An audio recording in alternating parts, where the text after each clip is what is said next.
যেদিন নবী জমিন থেকে বিদায়, আজরাইল আলাইহিস সালাতু ওয়াস সালাম নবীজির দরবারে এসে হাজির হয়েছেন। বারবার দরজার সামনে দাঁড়িয়ে সালাম দেয়। নবীজির কন্যা ফাতেমাতুজ জাহরা রাদিয়াল্লাহু আনহা দরজা খুললেন। দরজা খুলে তাকায় দেখে বিশাল এক দেহওয়ালা মানুষ, যার পা জমিনে দেখা যায়, মাথা সাত আসমানের উপরে।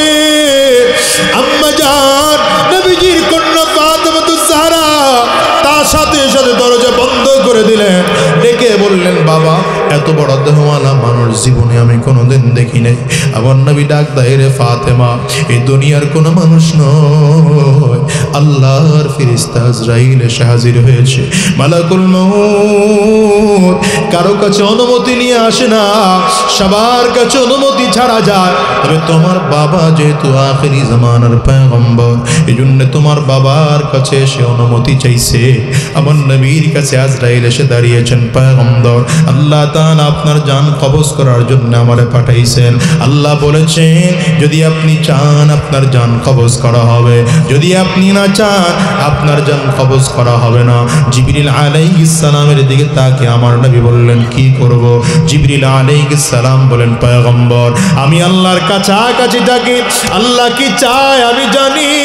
আমি আসার সময় দেখে এসেছি আমার আল্লাহ আপনার জন্য সুন্দর করে সব সাজাইয়া রাখছেন।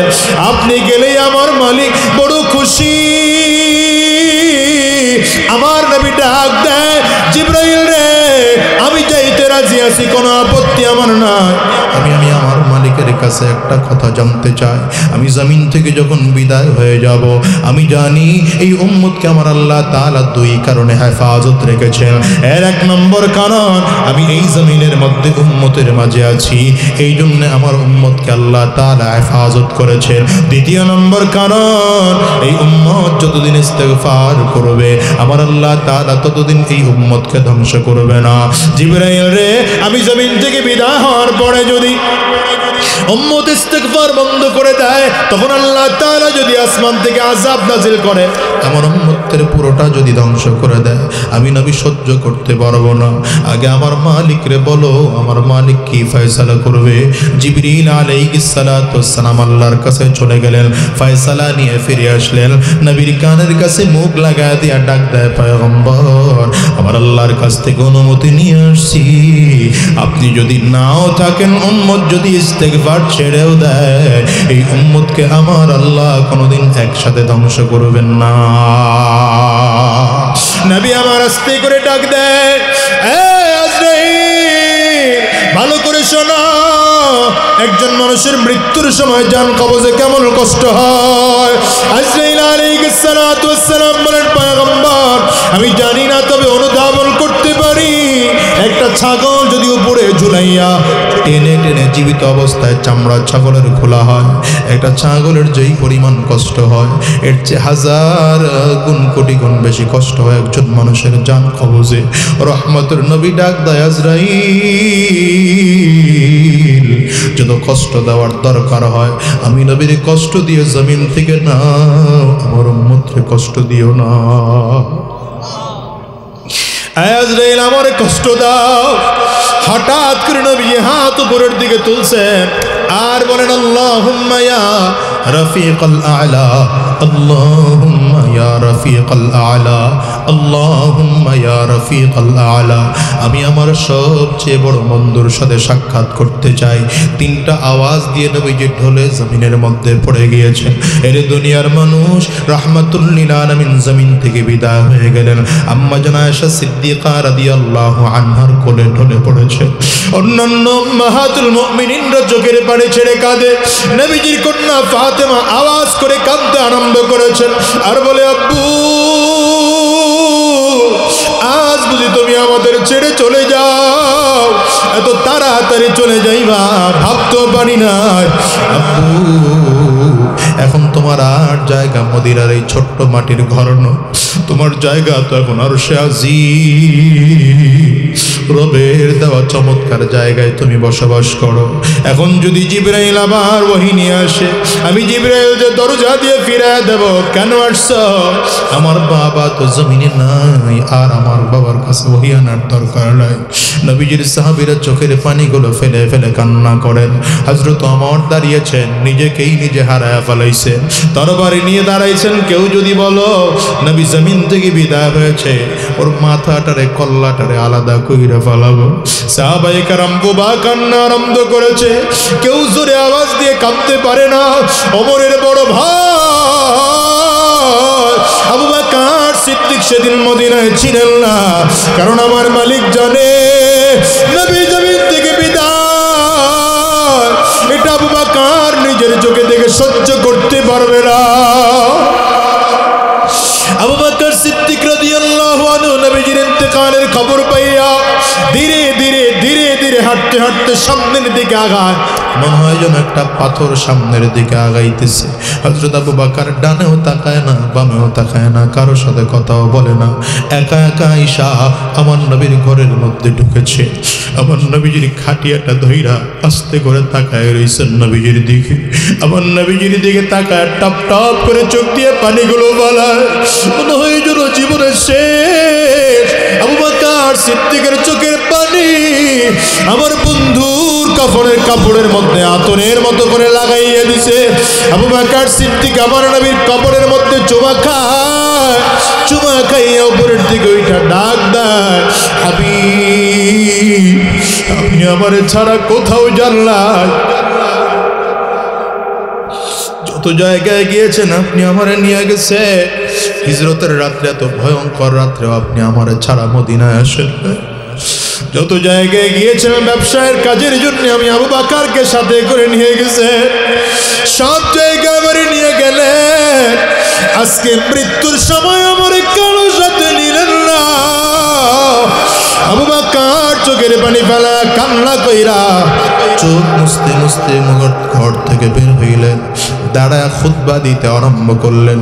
হযরত আবু বকর রাদিয়াল্লাহু আনহু হযরত ওমরকে ডাইকা নিজের বুকের সাথে মিলায় ডাক দিছে, কোন নবী জমিনে থাকেন নাই, তুমি আর আমি, তোমার আমার নবীও জমিনে থাকতে পারবে না। হযরত ওমরের হুঁশ চলে আসছে, রে দুনিয়ার যুবক, আমার নবী যেদিন জমিন থেকে বিদায় হয় পুরো মদিনার মধ্যে কান্নার রোল পড়ে গেল। আমিও তোমাদেরকে বলি সাহাবায়ে কেরাম, তাবিঈন, তাবিঈ তাবিঈন, যদিও নবী চলে গিয়েছেন কেউ কিন্তু দিন ছাড়েন নাই। হযরত আবু বকর দিন ছাড়েন নাই, ওমরও দিন ছাড়েন নাই। নবী আর এই জমিনে আসবে না, না না আসবে না, আসবে না। তবে উস্তাদ হয়ে আমার নবী যা শিখায় গেছেন তার মধ্যে এক নম্বর হলো কোরআন, দ্বিতীয় নম্বর হলো নবীর হাদিস। এই দুটো জিনিসকে যদি আমরা মজবুত করে ধরে রাখতে পারি, ওলামায়ে কেরামদের পরামর্শ নিয়ে জীবন তৈরি করতে পারি, ওই জীবনটা হবে জান্নাতি জীবন।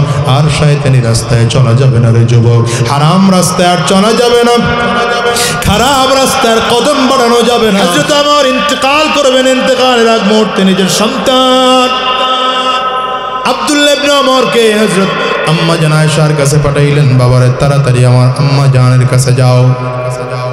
কেন বাবা? বলে ছোট্ট একটু অনুমতি নেওয়ার জন্য যাও। কি অনুমতি? আমার বারবার করে মনটায় চায় আমার বন্ধুর পাশে আর আমার হাবিব মুহাম্মদুর রাসূলুল্লাহর পাশে যদি আম্মা যেন অনুমতি দেয়, আমার মরণ হলে আমার কবরটা যেন একটু ওইখানে হয়। রাসূল আরবি সাল্লাল্লাহু আলাইহি ওয়াসাল্লাম এখন যেখানে রওজা, ওটাই ছিল আমার নবীর ঘর। আম্মা জান আয়েশা সিদ্দিকা রাদিয়াল্লাহু আনহার ঘর ওইটা। ওখানে বসেই নবীজি ইন্তেকাল করেছেন, সেখানে আমার নবীকে দাফন করা হয়েছে।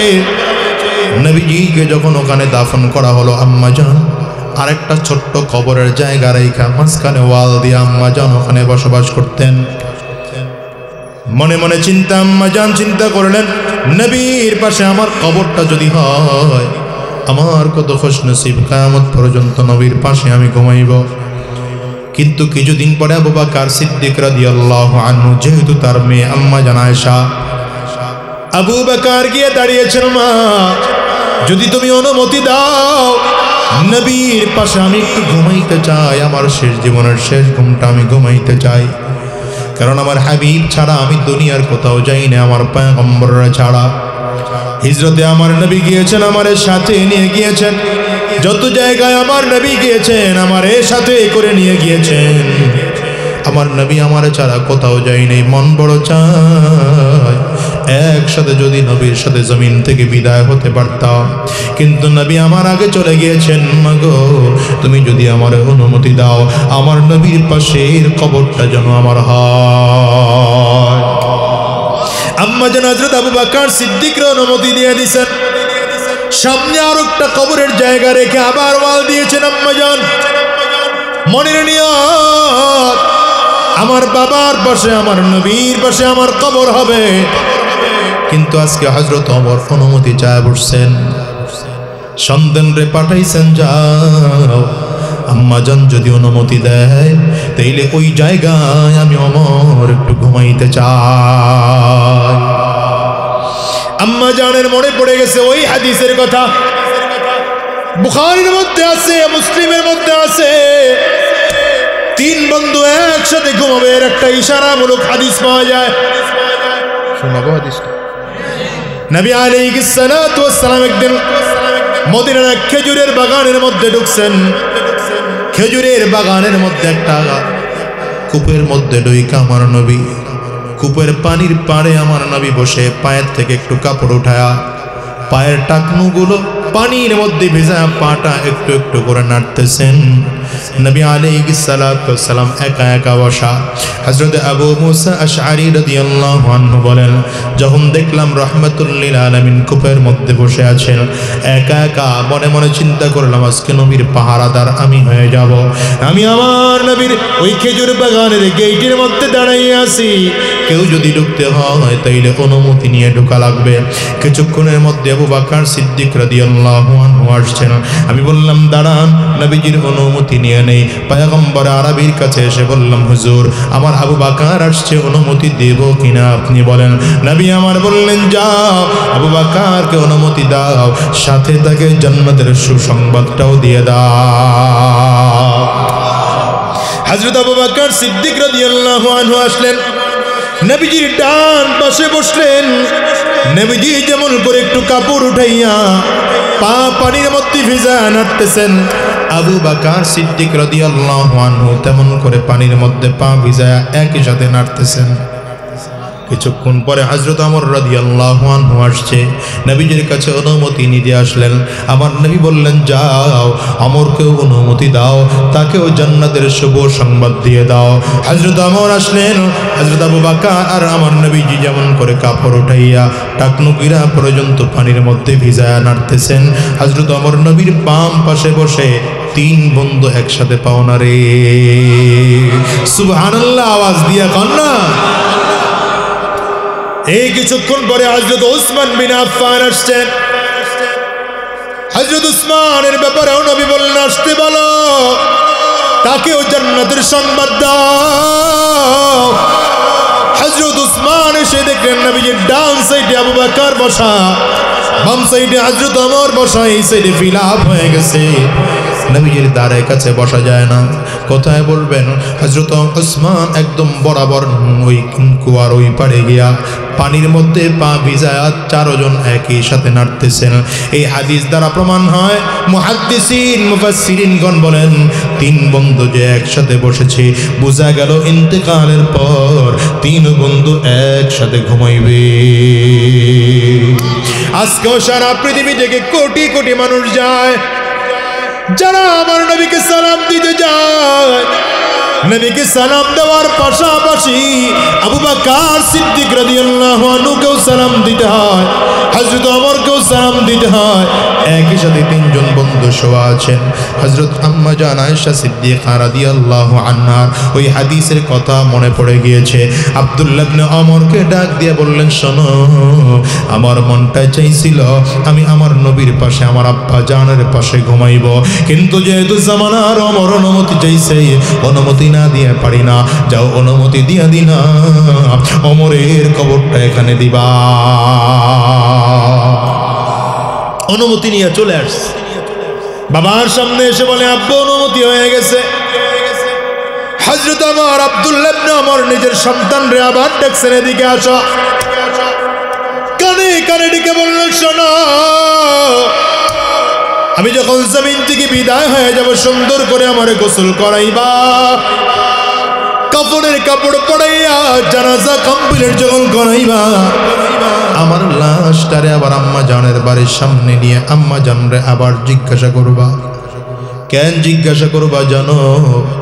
এখন আম্মা জানরে যখন জিজ্ঞাসা করেছ, আমি তখন গভর্নমেন্ট অফ মদিনার প্রেসিডেন্ট আছি, এই মুহূর্তে আমি আমিরুল মুমিনিন আছি, এই মুহূর্তে আমি খলিফাতুল মুসলিমিন আছি, কিন্তু আমি যখন জমিন থেকে বিদায় হয়ে যাব, আমার গোসল যখন করা হয়ে যাবে, কাফনের কাপড় যখন আমাকে পরানো হবে, আমার জানাজা যখন কমপ্লিট হয়ে যাবে, এর মধ্যে নতুন করে মদিনার মানুষ আবার পরামর্শ করে গভর্নমেন্ট অফ মদিনার প্রেসিডেন্ট নিযুক্ত করবে, নতুন করে খলিফাতুল মুসলিমিন নিযুক্ত হয়ে যাবে, নতুন করে আমিরুল মুমিনিন নিযুক্ত হয়ে যাবে।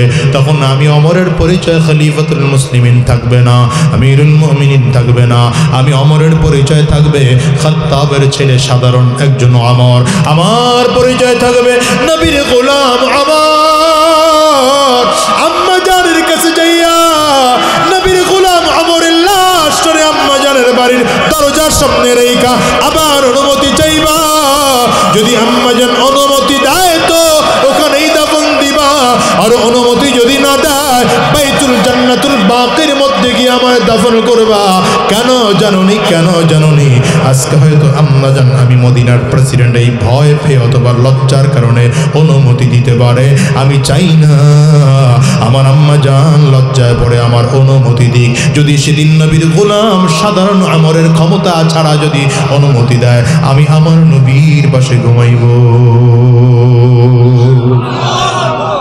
কেমন সাহাবী বানাইছেন আমার নবী, এমন করে করে রাহমাতুল লিল আলামিন সব সাহাবীদেরকে জান্নাতের সংবাদ দিয়া দিয়া রাহমাতুল লিল আলামিন এবার বিদায় হজের ভাষণ দেওয়ার জন্য দাঁড়িয়েছেন।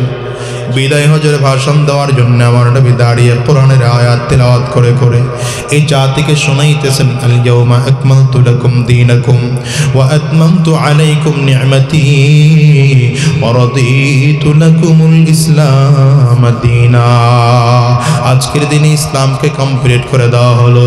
আমার নবীর জবানে যখন সাহাবায়ে কেরাম ঘোষণা শুনেছে দিন কমপ্লিট হয়ে গিয়েছে, ইসলাম কমপ্লিট হয়ে গিয়েছে, সাহাবায়ে কেরাম বড় আনন্দিত হয়ে গেল। সাহাবায়ে কেরাম একজন আরেকজনের কপালের মধ্যে চুমা খায়, একজন আরেকজনের গলায় জড়ায় জড়ায় আবার হাসে। কত চমৎকার আনন্দের দিন আজকে।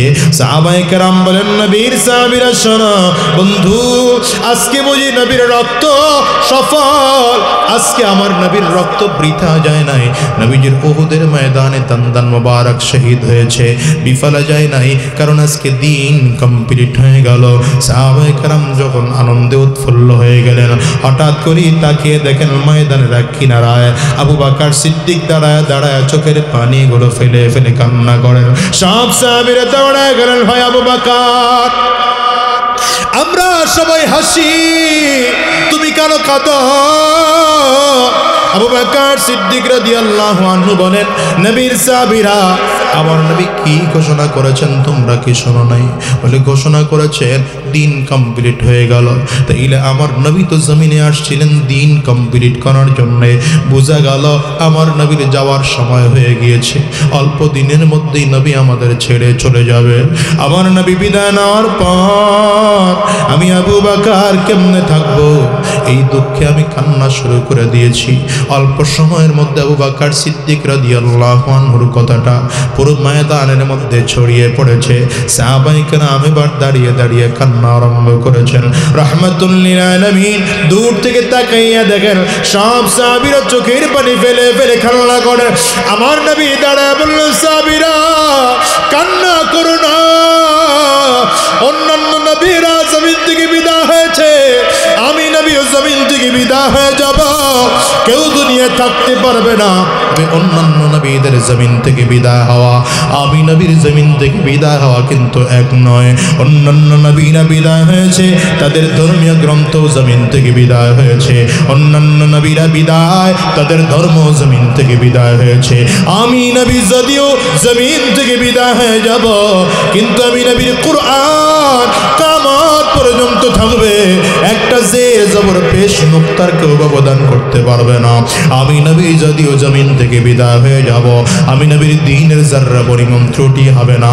সাহাবীরা তোমাদেরকে বলে দিয়ে গেলাম, তারাকতু ফীকুম আমরাইন লান তাদিল্লু মা তামাসসাকতুম বিহিমা কিতাবাল্লাহ ওয়া সুন্নাত রাসূল আরবি বলেন সাহাবায়ে কেরাম, আমি নবী যদিও জমিন থেকে বিদায় হয়ে যাব, তোমাদের মাঝে দুটো জিনিস রেখে গেলাম।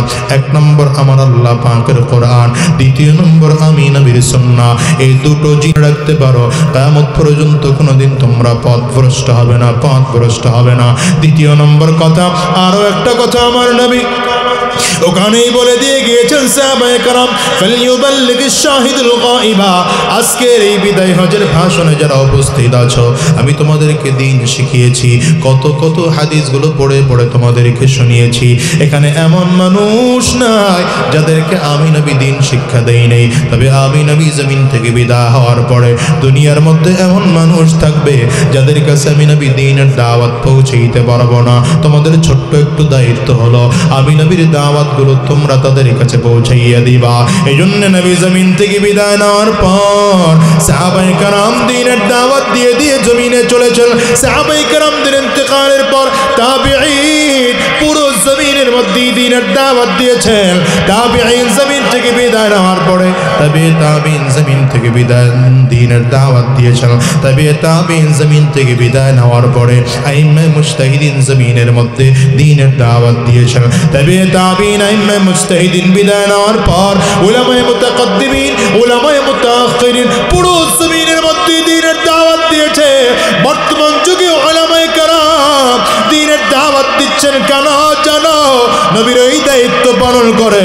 এই যুবক ভালো করে শুনে রাখো, নবী হুয়াল্লাযী বা'আসা ফিল উম্মিয়িনা রাসূলা, هو الذي بعث في الأميين رسولا منهم يتلو عليهم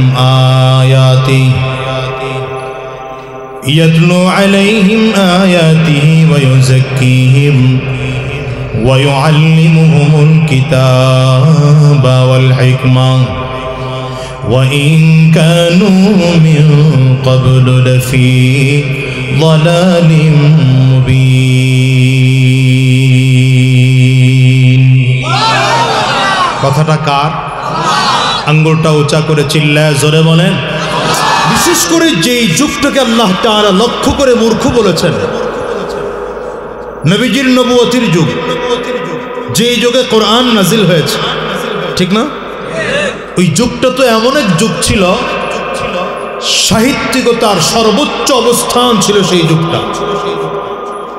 মক্কার মানুষদের অবস্থা ছিল এমন যে মক্কার মানুষেরা পরিপূর্ণ সাহিত্যপূর্ণ ভাষা দিয়ে কবিতা আবৃত্তি করে কাবার গিলাফের মধ্যে টানায় রাখত। এর চেয়ে ভালো যদি কেউ আরো কবিতা আবৃত্তি করতে পারত, সে তার উপরে নিয়ে টানাইত। তাইলে সেই যুগটা ছিল সাহিত্যিকতার যুগ। সে যুগটা মূর্খতার যুগ ছিল না, শিক্ষার চরম পর্যায়ের উন্নতির যুগ ছিল। অথচ আল্লাহ তাআলা বলেন মূর্খ, মূর্খদের মাঝে নবী পাঠাইছি। তার মানে আল্লাহ কি বুঝাইতে চাইছেন? বুঝানোর কিছু ব্যবধান আছে কিনা? আল্লাহ বুঝাইতে চাইলেন দুনিয়ার লাইনে একজন যত বড় শিক্ষিত হোক, সে ডাক্তার হতে পারে, ইঞ্জিনিয়ার হতে পারে, অ্যাডভোকেট হতে পারে, পাইলট হতে পারে, ব্যারিস্টার হতে পারে। দুনিয়ার লাইনে যত বড় শিক্ষা অর্জন করুক, যতক্ষণ পর্যন্ত একজন মানুষ আসমানের জ্ঞান তার সিনায় না ঢুকাবে, যতক্ষণ পর্যন্ত ওয়াহির জ্ঞান তার সিনায় ধারণ না করবে, যতক্ষণ পর্যন্ত কোরআনের জ্ঞান সিনায় না ঢুকাবে, ততক্ষণ পর্যন্ত এই মানুষটা সত্যিকার জ্ঞানী নয়। সে দুনিয়ার হাজার জ্ঞানী হলেও সে মূর্খ। আবার একদম বিপরীত, দুনিয়ার কোনো জ্ঞান একজন মানুষের মধ্যে নাই, কিন্তু লোকটার মধ্যে আসমানের জ্ঞান আছে, তাওহীদের জ্ঞান আছে, রিসালাতের জ্ঞান আছে, কোরআনের জ্ঞান আছে। তো আল্লাহ তাআলা বলেন ওই মানুষটা জগতের সবচেয়ে শ্রেষ্ঠ শিক্ষিত, যার বাস্তব উদাহরণ আপনার আমার নবী। কে বলেন না? আমার নবী পৃথিবীর কোন মাদ্রাসায় পড়েছেন? কথা কয় না রে বাবা। পড়েছেন স্কুলে, কলেজে, ইউনিভার্সিটিতে? পৃথিবীতে কোনো শিক্ষক আছে আমার নবীর? একটু জোরে বলেন, কোনো শিক্ষক আছে? আমার নবী জগতের কারো কাছে লেখাপড়া করেন নাই। কেন লেখাপড়া করেন নাই? অনেকগুলো কারণ হতে পারে, তবে দুইটা কারণ আপনাদেরকে বলি। এক নম্বর কারণ, যদি আমার নবী জগতের কোনো মানুষের কাছে লেখাপড়া করতেন তো মক্কার কাফির আর মুশরিকরা বলতো মুহাম্মদ আগের থেকেই শিক্ষিত, এই কোরআন মুহাম্মদ নিজের থেকেই বানিয়েছে। নাউযুবিল্লাহ, জোরে বলো। আল্লাহ বলেন এই কথা যেন কেউ বলতে না পারে, আমার নবীকে যেন কেউ এই তুহমত দিতে না পারে। আপনি এই কাজটা আর করবেন না ভাই, আপনার কাছে অনুরোধ। একসাথে দুই নৌকায় পাড়া দেওয়া যায়। আল্লাহ বলেন এই কাজটা আমার বন্ধুকে যেন কেউ তুহমত দিতে না পারে, এজন্য দুনিয়ার কারো কাছে শিক্ষা অর্জন করার সুযোগই দেব না। দ্বিতীয় আর একটা কারণ, যদি আমার নবী দুনিয়ার কোনো উস্তাদের কাছে লেখাপড়া করতেন তাইলে ছাত্রের সম্মান বেশি হয় না উস্তাদের সম্মান বেশি হয়? উস্তাদের সম্মান। ব্যাপারটা এমন হতো যে নবীর চেয়ে নবীর উস্তাদের দাম বেশি, নবীর চেয়ে। অথচ আমরা জানি সমস্ত মখলুকের উপরে আল্লাহর পরে যার সম্মান, সেই সম্মানটাই আমার নবীর সম্মান। তাহলে যদি নবীর উস্তাদ হতো তাহলে নবীর মাঝে আর আল্লাহর সম্মানের মাঝে নবীর উস্তাদ ঢুকতেন। আল্লাহ বলেন না, এটা হতে পারে না, এটা হতে দেওয়া যায় না। আমার নবীকে কোন উস্তাদের কাছে লেখাপড়া করাইয়া উস্তাদের উপরে, উস্তাদের পরে নবীর সম্মান রাখবো, এটা হবে না। হ্যাঁ, এই জন্য আমার নবীকে আল্লাহ তাআলা জগতের কাছে কারো কাছে লেখাপড়া করান নাই, তবে যদিও সে লেখাপড়ার সুযোগ দেন নেই, কিন্তু আমার নবী নিজে বলেন আমাকে যতটুকু লেখাপড়া করানোর আমাকে আল্লাহ পড়িয়েছেন। কে পড়িয়েছেন? আঙ্গুলটা উঁচা করে চিল্লায় জোরে, আল্লামানি রব্বি فأحسن تعليمي علمني ربي فأحسن تعليمي أدبني ربي فأحسن تأديبي। নবী বলেন দুনিয়ার কোনো মানুষের কাছে আমি নবী যদিও লেখাপড়া করি নাই, কিন্তু আমাকে যতটুকু শিক্ষা দেওয়ার আমাকে শিক্ষা দিয়েছেন আমার আল্লাহ। দুনিয়ার কোন মানুষের কাছে আমি নবী যদিও আদব শিখে নাই, শিষ্টাচার শিখে নাই, সিরাত শিখে নাই, কিন্তু আমাকে যতটুকু আদব শিক্ষা দিয়েছেন তাও আমার আল্লাহ। এই জন্য আমি নবীর শিক্ষা জগতের মধ্যে সবচেয়ে উত্তম শিক্ষা, ঠিক না? এবার আপনাদের কাছে প্রশ্ন করি, বুঝলে বুঝে উত্তর দিবেন। সেটা হলো রাহমাতুল লিল আলামিন দুনিয়ার কোন মানুষের কাছে লেখাপড়াই করেন নাই। কার কাছে লেখাপড়া করেছেন? এবার যদি আপনি পৃথিবীর সকল শিক্ষিত মানুষদের তালিকা করেন, যে শিক্ষিত মানুষদের একটা তালিকা তৈরি করা হবে, সবার উপরে কার নামটা রাখবেন? বুঝে না, না বুঝে কার নাম রাখবেন? আল্লাহর নাম কি শিক্ষিতর খাতায় আনলে আমরা আল্লাহর শিক্ষার তুলনা করতে পারিনি? কার নাম রাখবো? নবীর নাম। আচ্ছা, মুসলমানরা নয় তালিকা করলো, এই জন্য মুসলমানদের নবী সবার উপরে রাখলো। খ্রিস্টানরা যদি তালিকা করে,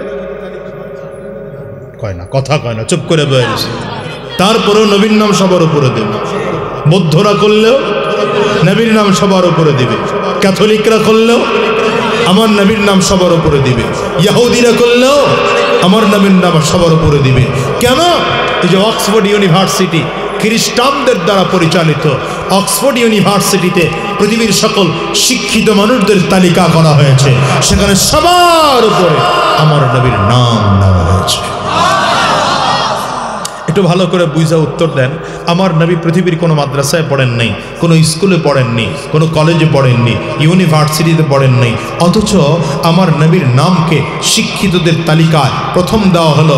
এর একমাত্র কারণ আল্লাহ বুঝাইতে চাইলেন জগতের যত শিক্ষা আছে সব থেকে উত্তম শিক্ষা হলো আমি আল্লাহর শিক্ষা, ওয়াহির শিক্ষা, কোরআনের শিক্ষা, দ্বীনের শিক্ষা। জগতের যত শিক্ষা রয়েছে এই শিক্ষার কাছে সব শিক্ষা তুচ্ছ। আরো আসতে বলেন না, জোরে বলেন। হ্যাঁ, এবার আল্লাহ তাআলা নবীকে জমিনে পাঠাইছেন। জমিনে পাঠাইছেন কেন সেটাও আল্লাহ বলতেছেন। হুয়াল্লাযী বা'আসা ফিল উম্মিয়িনা রাসূলা هو الذي بعث في الأميين رسولا منهم يتلو عليهم آياته ويزكيهم ويعلمهم الكتاب والحكمة وإن كانوا من قبل لفي ضلال مبين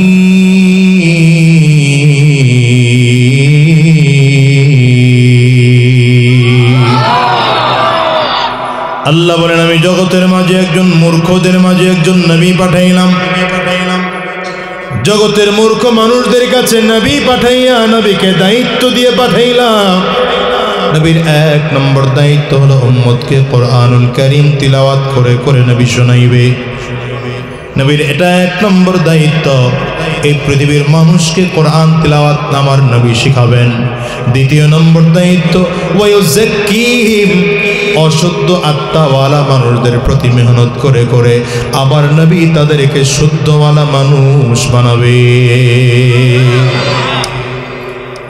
এই আয়াতে আরো 4টা কথা বলা হয়েছে, আমি ওই দিকে যাব না, আজকে এই 2টা নিয়ে আলোচনা করব। তাইলে নবীর 1 নম্বর দায়িত্ব ছিল কোরআনের তিলাওয়াত করা। দ্বিতীয় নম্বর দায়িত্ব হলো অশুদ্ধ আত্মাওয়ালা মানুষগুলোকে মেহনত করে করে শুদ্ধ আত্মাওয়ালা মানুষ তৈরি করা। এক কথায় বুঝেন, আমার নবীকে জগৎবাসীর উস্তাদ বানাইয়া আল্লাহ জমিনে পাঠাইছে। একটু জোরে বলেন না, জগৎবাসীর কি বানাইয়া পাঠাইছেন? উস্তাদ বানাইয়া পাঠাইছেন।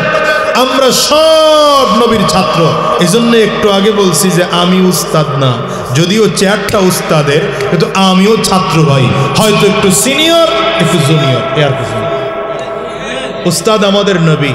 উস্তাদ কে বলেন না, জোরে বলেন। কিয়ামত পর্যন্ত যত মানুষ আসবে সব নবীর ছাত্র, আর আমরা সব ছাত্র ভাই। তাইলে আপনারা কি করেন? আমরা তাকরার করি। কওমি মাদ্রাসায় একটা প্রচলন আছে, শিক্ষক যখন পড়ায়া ক্লাস থেকে যায় তো যেই ছাত্র একটু ভালো বুঝে উনি আবার ছাত্রদেরকে পড়ায়, বাকিদেরকে পড়ায়।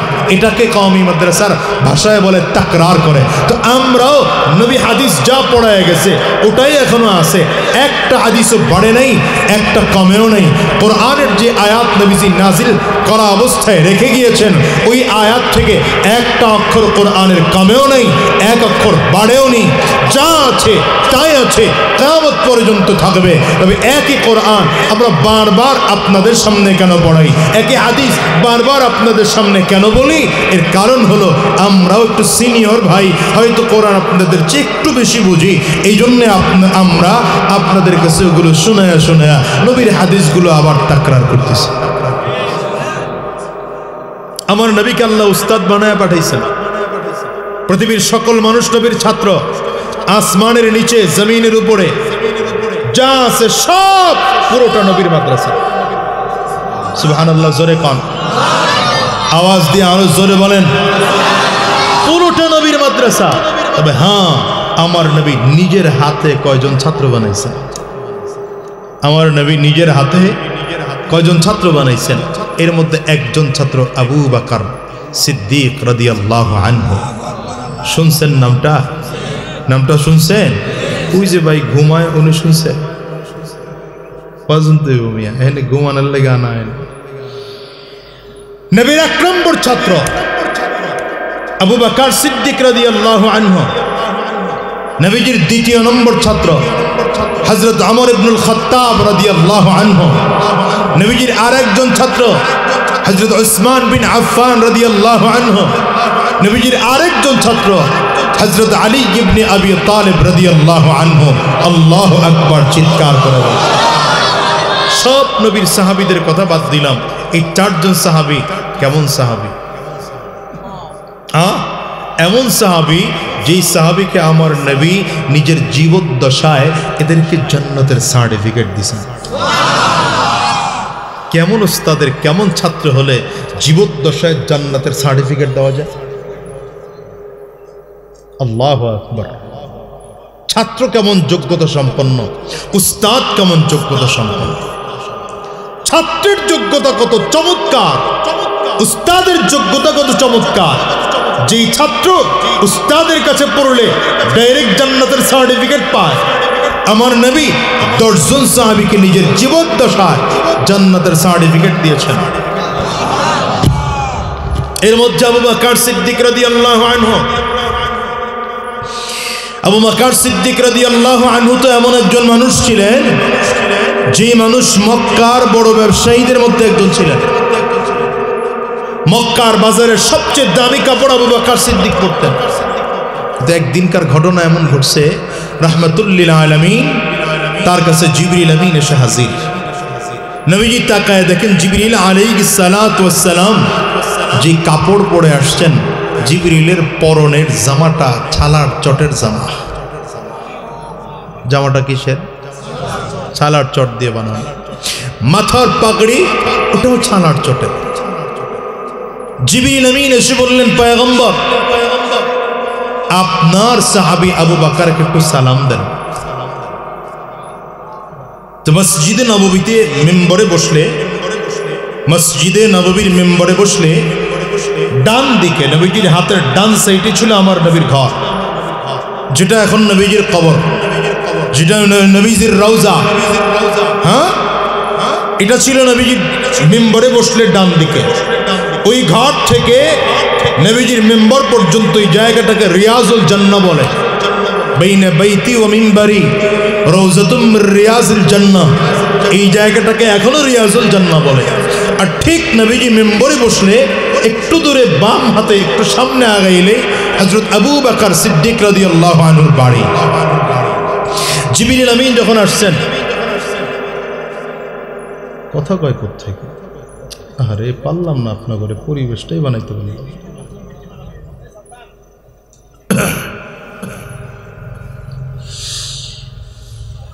রাসূল আরবি সাল্লাল্লাহু আলাইহি ওয়াসাল্লাম এত ধমকাই কেন জানেন? মাহফিল অনেক হয় ভাই, ফায়দা হয় না। আপনি খুঁজে দেখেন, আগের চেয়ে বক্তাও বাড়ছে, শ্রোতাও বাড়ছে। হ্যাঁ, মাহফিল কমিটিরও অভাব নেই, বক্তার ডায়েরিও খালি নেই। কিন্তু খুঁজে দেখেন তো হিদায়াত প্রাপ্ত লোকের সংখ্যা দিন দিন কমে যেতেছে। এর কারণ হলো, এক সময় দেশে কনসার্ট হইতো, এরা মনে করে কনসার্ট করে না, এখন মাহফিল করি। অথচ এখানে কোরআনের কথা বলা হচ্ছে, হাদিসের কথা বলা হচ্ছে। নবীর সামনে সাহাবাই কেরাম যখন হাদিস শুনতে বসতেন তো এমন মনোযোগ দিয়ে বসতেন, যেই মনোযোগে একটা পাখি যদি সাহাবীদের ঘাড়ের উপরে এসে বসতো, তাহলে পাখি বুঝতো না জীবিত কোনো মানুষের ঘাড়ে বসছি না মৃত কোনো কাঠের উপরে বসছি। ওই জায়গাটি নষ্ট হয়ে গেছে। আমি এই জন্যে, যদিও এই লাইনে ঢুকে পড়ছি, এই জন্য বেরোতে পারতেছি না। তো এই মাহফিলগুলো আমার কাছে খুব খারাপ লাগে না, এটা হওয়া উচিত না। এখানে আসছি দিন শিখতে ভাই। কোরআনকে যদি আমরা তাজিম করি, কোরআনকে যদি এত ইজ্জত করি, তাহলে কোরআনের কথা যেখান থেকে হয় সেটারও তো ইজ্জত করা দরকার। কি কথা কন না কেন?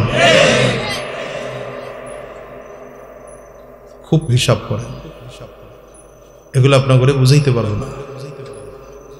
মাদ্রাসায় পড়া হুজুররা এমনি আলেম হয় না মিয়া। কোরআনকে ইজ্জত করে যেমন, কোরআনের শিক্ষক উস্তাদদেরকেও ঠিক তেমন ইজ্জত করে। যাই হোক, আপনারা রাগ করতেছেন আমি বুঝি, আর এটা রাগ করার কথা তো, এমনি করে দম খাইলে রাগ হইব না তো। হ্যাঁ, আবু বকর সিদ্দিকের বাড়ি কোন দিকে ছিল বললাম? বাম দিক থেকে আইসা নবীজির বাম পাশে এসে দাঁড়িয়েছেন। জিবরিল আমিন নবীজির ডান পাশে দাঁড়াইছেন। আমার নবী তাকায় দেখেন আবু বকর সিদ্দিক রাদিয়াল্লাহু আনহুর পরনের কাপড়টা যেমন জিবরিলের পরনের কাপড়টাও ঠিক তেমন আবু বকর সিদ্দিক রাদিয়াল্লাহু আনহুর মাথার পাগড়িটা যেমন ছালার চটের, হযরত জিবরিল আমিনের মাথার পাগড়িটাও ঠিক তেমন ছালার চটের। নবীজি একবার এদিকে তাকায়, একবার এইদিকে তাকায়, কার পোশাক কে পড়েছে ডেকে বললেন, আবু বকর তুমি জিবরিলের পোশাক পরছো না জিবরিল তোমার পোশাক পরছে? জিবরিল আমিন বলেন, হুজুর আমার পোশাক আবু বকর পরবে কেন, বরঞ্চ আমি আবু বকরের পোশাক পরেছি। হুজুর আমি একা নয়, আসমানের সব ফেরেশতারা আজকে আবু বকরের পোশাক পরেছে। রহমাতুল্লিল আলামিন আবু বকর সিদ্দিকের দিকে তাকায় কাঁদতেছেন যে এই আবু বকর তো সেই আবু বকর যে আবু বকর মক্কার সবচেয়ে বড় ব্যবসায়ী ছিল, মক্কার বাজারের দামি কাপড় দিয়া জামা বানাইতো এই আবু বকর। আজকে সে আবু বকর ইসলাম গ্রহণ করার কারণে ফকির হয়ে গেছে, ছানার চট দিয়ে জামা বানাইছে। আপনি মনে করেন না যে আবু বকর সিদ্দিক গরিব ছিলেন, না, ইসলাম গ্রহণ করার আগে ধনী মানুষ ছিলেন। বড় বড় ব্যবসায়ীরা আবু বকর সিদ্দিকের কাছ থেকে পরামর্শ নিয়ে ব্যবসা করত। তো এত ফকির হলো কেন? ফকির হওয়ার কারণ হলো আবু বকর সিদ্দিক নিজেই বলেন, হুজুর আমার কাছে তিনটা জিনিস দুনিয়ার সবচেয়ে প্রিয়, এর মধ্যে এক নম্বর প্রিয় আন-নজরু ইলা ওয়াজহি রাসূলিল্লাহ। পয়গম্বর আমার কাছে দুনিয়ার মধ্যে তিনটা জিনিস সবচেয়ে প্রিয়, এর মধ্যে এক নম্বর প্রিয় আন-নজরু ইলা ওয়াজহি রাসূলিল্লাহ। আপনার সুন্দর চেহারার দিকে তাকিয়ে থাকা আমি আবু বকরের কাছে সবচেয়ে প্রিয়। দ্বিতীয় নম্বর প্রিয় ইনফাকু মালি আলা রাসূলিল্লাহ। দ্বিতীয় নম্বর আমার কাছে প্রিয় আপনি দ্বীনের জন্য আমার সম্পদগুলো চাইবেন, আর আমার সম্পদগুলো দ্বীনের জন্য আপনার জন্য খরচ করা আমার কাছে বড় প্রিয়। আবু বকর সিদ্দিক রাদিয়াল্লাহু আনহুর কাছে আরো একটা প্রিয় আছে। ডেকে বলেন, পয়গম্বর আমার একটা বাচ্চা মেয়ে আছে, বয়স খুব কম, মাত্র 6 বছর বয়স, নাম তার আয়েশা। আমার বারবার করে মন চাই এই ছোট্ট মেয়েটাকে আপনার কাছে বিয়ে দেব। এই দুনিয়ার মুসলমান, বর্তমান যুগে একদল বদমাশ নাস্তিক মুরতাদগুলো আমার নবীর চরিত্র নিয়ে কথা বলে। এরা বলতে চায় আমার নবী মাত্র 6 বছর বয়সে আমার নবী আম্মা জান আয়েশাকে বিয়ে করেছেন, কিন্তু বেকুবগুলো জানে না প্রস্তাব আমার নবী নিজে আম্মা জানের কাছে দেননি, বরঞ্চ প্রস্তাব আল্লাহর পক্ষ থেকে আমার নবীর কাছে আসছে। আবু বকর সিদ্দিক রাদিয়াল্লাহু আনহু নবীর কাছে প্রস্তাব দিল, পয়গম্বর আমার একটা বাচ্চা মেয়ে, আপনি যদি বলেন আমার মেয়েটাকে আপনার কাছে বিয়ে দেব। রাসূল আরবি চুপচাপ করে বসে আছেন, হ্যাঁ বলতে পারেন না, নাও বলতে পারেন না। কারণ হ্যাঁ বললো সমস্যা, মাত্র 6 বছর বাচ্চাকে আমার নবী কেমনে বিয়ে করবেন। আবার ডাইরেক্ট না বললেও সমস্যা। তাই আবু বকর সিদ্দিক রাদিয়াল্লাহু আনহুর মতো এত প্রিয় মানুষটা কষ্ট পেয়ে যাবে, এটাও না করা যায় না। নবীজি চুপচাপ করে বসা, হঠাৎ করে তাকিয়ে দেখলেন জিবরিল আলাইহিস সালাম নাজিল হয়েছেন। আমার নবীর হাতের মধ্যে একটা রেশমি রুমাল দিয়ে বললেন, পয়গম্বর এই রেশমি রুমালটার মধ্যে একটা মেয়ের ছবি আছে। আল্লাহ তাআলা বলেছেন এই রুমালের মেয়েটাকে যদি পছন্দ হয়, বিয়ের প্রস্তাব আমার আল্লাহ নিজে দিয়ে পাঠাইছে। নবী আমার রেশমি রুমালটা খুলে ডাক দিলেন, এরে আবু বকর দেখো এই ছবিটা কার? আবু বকর সিদ্দিক রাদিয়াল্লাহু আনহু বললেন, পয়গম্বর এই ছবিটাই তো আমার মেয়ের ছবি। পয়গম্বর আরবি বলেন, এরে আবু বকর এখন তোমার মেয়েটা ছোট না বড়, ভালো না মন্দ, সুন্দর না অসুন্দর, দেখার কোনো প্রয়োজন নাই, আমি নবী বিয়ে করার জন্য তৈয়ার। আম্মা জানের সাথে যদিও বিয়ে হয়েছে 3-6 বছর বয়স, কিন্তু আম্মা জানকে নবীজি তার ঘরে উঠায় নিয়ে আসছেন 9 বছর বয়সে। কেন নিয়ে আসছেন? বুখারীর বিভিন্ন হাদিস দিয়ে পাওয়া যায় 9 বছর বয়সে ওই যুগের মানুষ মেয়েরা সাবালিকা হয়ে যেত। একজন সাবালিকা মেয়েকে নবীজি তার ঘরে নিয়ে আসছেন, এটা নিয়ে প্রশ্ন ওঠার কথা নয়। মুসলমান 1400 বছর পর্যন্ত এটা নিয়ে কেউ প্রশ্ন করে নাই। আম্মা জানের কোনো আপত্তি ছিল না, আমার নবীর অন্যান্য বিবিদের কোনো আপত্তি ছিল না, আম্মা জানের বাবা আবু বকর সিদ্দিক রাদিয়াল্লাহু আনহুর কোনো আপত্তি ছিল না, অন্যান্য আম্মা জান হাফসা রাদিয়াল্লাহু আনহার বাবা হযরত ওমরের কোনো আপত্তি ছিল না, মক্কার কোনো সাহাবীর আপত্তি ছিল না, মদিনার কোনো সাহাবীদের আপত্তি ছিল না, এমনকি নবীজির চরম শত্রু আবু জাহালের আপত্তি ছিল না। আবুল আহাব উতবা সাহেবা নবীজির চরম শত্রু, যারা আমার নবীকে পাগল বলে গালি দিয়েছে, আমার নবীকে জাদুকর বলে গালি দিয়েছে, আমার নবীকে কবি আর গণক বলে গালি দিয়েছে, এমন কোনো ঘৃণ্য ভাষা নাই যেই ভাষা দিয়ে আমার নবীকে গালি দেয় নাই, কিন্তু কেউ আমার নবীর চরিত্র নিয়ে কথা বলতে পারে নাই। কারণ আমার নবীর চরিত্র এত চমৎকার ছিল, এত চমৎকার ছিল, এটা মক্কার কাফির মুশরিক আবু জাহাল আবুল আহাব উতবা সাহেবাও ভালো করে জানতো। আজকে 1450 বছর পর্যন্ত আমার নবীর চরিত্র নিয়ে কেউ কথা বলতে পারে নাই, কিন্তু এখন নতুন করে বাংলাদেশে দেখি এমন কিছু নাস্তিক তৈরি হয়েছে যারা আমার নবীর চরিত্র নিয়ে কথা বলে।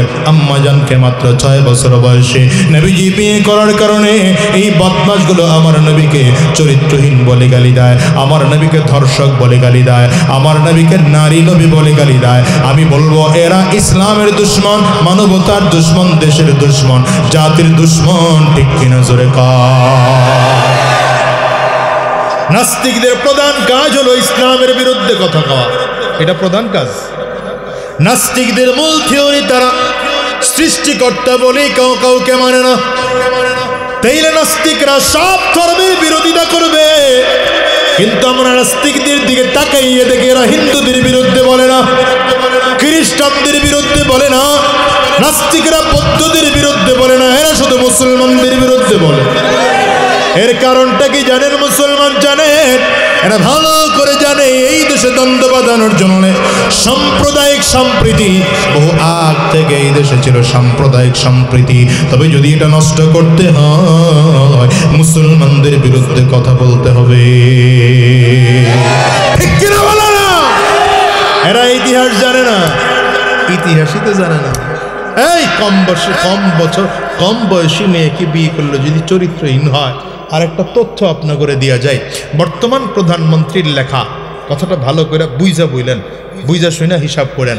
বর্তমান প্রধানমন্ত্রীর লেখা, তার বাবা বঙ্গবন্ধু শেখ মুজিবুর রহমানের আত্মজীবনী নিয়ে অসমাপ্ত আত্মজীবনী একটা ছোট্ট বই আছে। এই বইটার মধ্যে লেখা যে বঙ্গবন্ধু যখন বর্তমান প্রধানমন্ত্রীর মা শেখ ফজিলাতুন্নেসাকে বিয়ে করেন তখন তার বয়স ছিল মাত্র 3 বছর। আর এটা নাউজুবিল্লাহর কিছু নাই, কথা কয় না, তখন বয়স ছিল কত? তার মানে এটা দোষের ছিল না, কথা কয় না। বর্তমান সরকারের আইন আলাদা বিষয়, শরিয়াতের হিসাব আলাদা বিষয়, কিন্তু নাস্তিকদেরকে বলি পারলে বঙ্গবন্ধুর বিরুদ্ধে কথা কও, গা করে তাকায় রয়েছে, বুঝাই না দুনিয়ার কিছু। নাস্তিকরে বলি পারলে বঙ্গবন্ধুর বিরুদ্ধে কথা বলো, আওয়ামী লীগের নেতারা তোমার জিহ্বা টেনে ছিঁড়ে ফেলবে, ওটা ওরা ভালো করেই জানে। শোনো, আমরা বঙ্গবন্ধুকে যতটা ভালোবাসি তার চেয়ে 1000 গুণ আমার নবীকে বেশি ভালোবাসি। এদেশের আওয়ামী লীগের ভাইয়েরা আমার নবীকে ভালোবাসে, বিএনপির লোকেরা আমার নবীকে ভালোবাসে, জাতীয় পার্টি জামাত জাসদ বাসদেরাও আমার নবীকে ভালোবাসে। কথা বলে কেন? রাস্তিকার মুরতাদ যদি আমার নবীকে চরিত্রহীন বলে গালি দেয়, নবীকে নিয়ে কথা বলে, ওর জিহ্বা টেনে ছিঁড়ে ফেলা দরকার, হাত তুলে বলো ঠিক কেনা।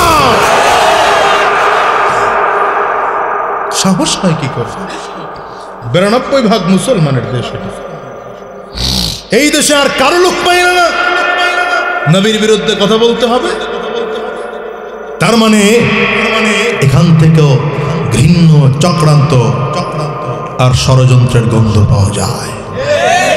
আস্তে কোন কেন জোরে বলেন রাগ করতেছেন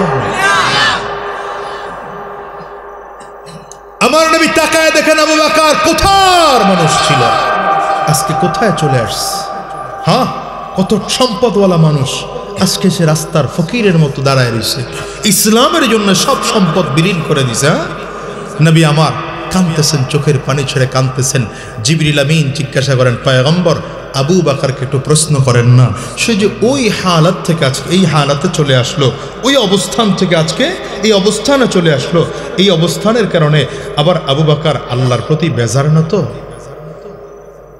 কে প্রশ্ন করতেছে জিবরিল প্রশ্ন করতেছে তার মানে প্রশ্নটা আল্লাহ পাকের বোঝা যায় ঠিক না আবু বকর সিদ্দিক বলেন হুজুর আমি রাগ করবো আল্লাহর সাথে আপনি আল্লাহকে একটু প্রশ্ন করেন না আমাকে এই হালাতে রেখা আল্লাহ বেজার না তো আবার যদি আল্লাহ খুশি থাকে এর চেয়ে আরো নিচে গেলেও আমার সমস্যা জিবরিল আমিন কয় আল্লাহ কেমন খুশি আল্লাহ কেমন খুশি আমি এখানে কেন আসছি হুজুর জানেন আসার একমাত্র কারণ আমার আল্লাহ তাআলা জিবরিল আমিন বলেন আমার আল্লাহ আজকে আপনার কাছে পাঠাইছেন আবু বকরকে সালাম দেওয়ার জন্য আল্লাহ আমাকে সালাম দিয়ে আবু বকরের জন্য পাঠাইছেন